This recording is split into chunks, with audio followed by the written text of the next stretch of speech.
Subjectively, my favorite one might be 2, Revenge of the Fallen. I don't know why. I just like it more. I think you get a better Megatron.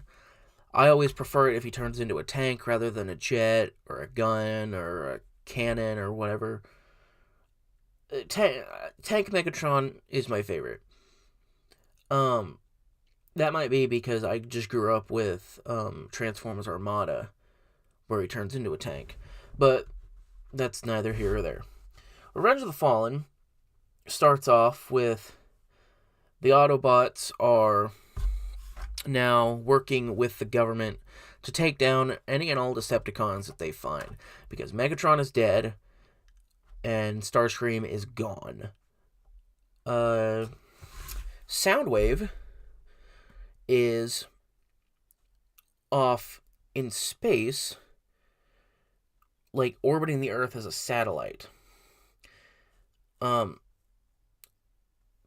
There's a known shard of the Allspark, which the government is keeping secret from the Autobots, which is kind of a theme in these movies, that the government doesn't trust the Autobots, and then the Autobots come in and save their asses. So it's just like, it's the same thing as like, like Superman. But so Optimus finds out that they're hiding this Allspark piece because it's stolen. But little do they know, Shia LaBeouf has another piece of the Allspark, which he just didn't realize until now. I mean, it's in like his jacket pocket from the first movie when he killed Megatron. But like he never noticed. I mean, the jacket was in his closet this whole time, but it's all tattered full of holes. So like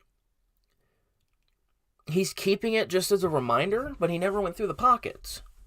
I don't know. So the Decepticons have a piece of the Allspark, which they used to resurrect Megatron when it was used to kill Megatron.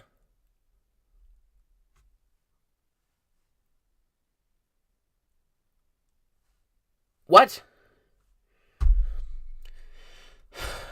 So Megatron, now being a tank, no longer a jet, flies into space. What? And he meets his boss, Candyman. I'm sorry, the Fallen. And the Fallen, who we find out later is one of the Lost Primes, or the only living Prime, aside from Optimus, he's like, I can only be killed by a Prime, so you have to kill Optimus Prime. And Megatron's like, as you command, my master. In that Hugo Weaving voice. He's a good Megatron, but I'm glad he ended up being replaced by Frank Welker later on down the road. Shh, spoilers. So Megatron gets the drop on Optimus and kills him. Optimus is dead. I'm sensing a pattern in these movies. Actually, in like all of Transformers, you'll notice just about every Transformers show has a point in which Optimus just dies, and his job has to get taken over by someone else. So anyways, Megatron kills Optimus, and then the Fallen is like, I can do this now. And so Megatron, first of all, after this fight in the forest in which Megatron kills Optimus, comes, I believe, one of the best scenes in Transformers history between Megatron and Starscream on the skyscraper roof, where Megatron's like, he's yelling at Starscream because Witwicky got away, and he's like, I can't even trust you to swat a simple insect. And Starscream's like, an insect among 7 billion, my master. And Megatron's just like, shut up. And he just like kicks him in the face and runs his treads on him. It's funny. I think so. Anyways, Witwicky, Shia LaBeouf, is now on the run with Megan Fox. By the way, he was in college, and then he made out with a Decepticon who can turn into a human.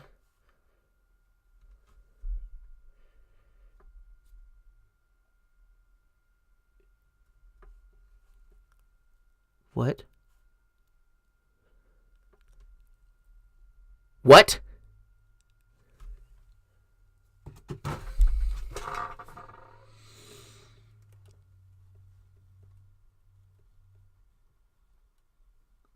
What?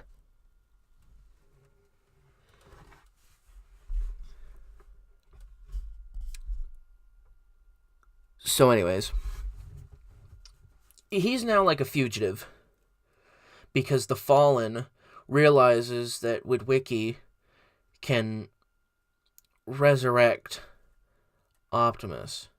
No, Witwicky has the Cybertronian language burned into his brain, and they realize that they need him for their doomsday weapon. And so they're on the lookout for him. That's why Optimus died. So they're still looking for him. So the Fallen hacks into the world's communications, General Zod style, and he's like, bring me this human. And so everyone's on the lookout for Witwicky.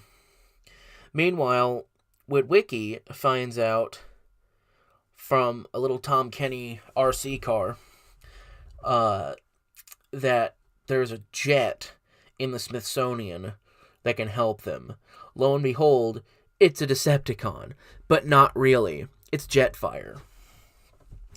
And so Jetfire is like, you need the matrix of leadership to bring back Prime.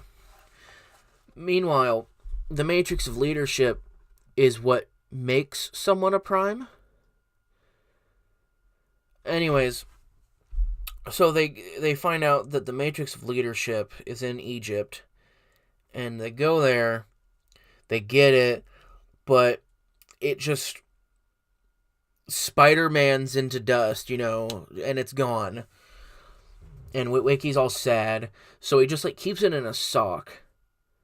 I mean, in my mind, it's broken. Just leave it there. But the script says it comes back later, so Witwicky keeps it in one of his socks and just carries it around with him as a symbol of his failure or something. And so they get there, they get to Egypt, they drop in Optimus as a last-ditch effort to see if it'll work. And then Witwicky dies. And for some reason goes to Robot Heaven, where he meets all the other Primes. He's brought back to life after they give him their blessing. The Matrix of Leadership just unthanoses itself back into a cohesive dagger, and then he just stabs Optimus in the chest, and it brings him back to life. Why didn't you use your shard of the Allspark? It's what they used to bring back Megatron. Why didn't Megatron use the Matrix of Leadership to come back to life? I don't understand. Anyways, the Matrix of Leadership is the only thing that can bring back a Transformer. Apparently, that rule changed within the same movie. So, now we've got Optimus back. Jetfire just decides to die. And then Optimus becomes a part truck, part jet. Elon Musk style.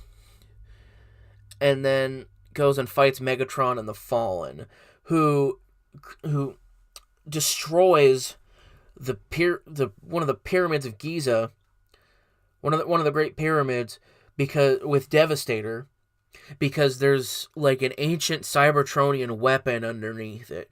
So now the Transformers are here for a giant sun-stealing weapon, not because this is where the Allspark was. It just so happens to be on the same planet.